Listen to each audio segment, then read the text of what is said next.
একটা সময় ছিল তুমি কারোর জন্য খুব গুরুত্বপূর্ণ ছিলে।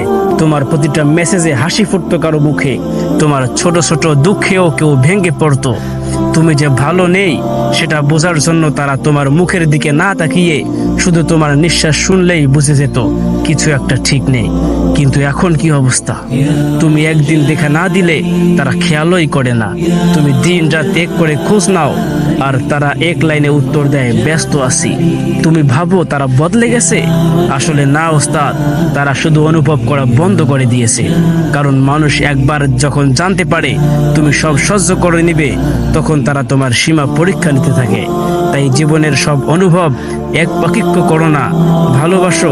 ভালোবাসা, যত্ন, খোঁজ সব কিছু তখনই সুন্দর যখন দুপাশ থেকে আসে। যদি তুমি একা দাও আর একা সহ্য করো, তবে সেটা ভালোবাসা নয়, আত্ম অপমান। নিজেকে ভালোবাসো। যারা তোমাকে ভুলে যেতে চায় তাদের মনে রাখার ভার থেকেও নিজেকে মুক্ত করো। সবাই তোমার আপন না।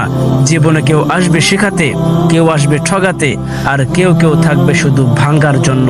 কিন্তু তুমি এমন কাউকে খুঁজে নাও যে তোমার পাশে দাঁড়াবে একমাত্র তোমাকে জোড়া লাগানোর জন্য।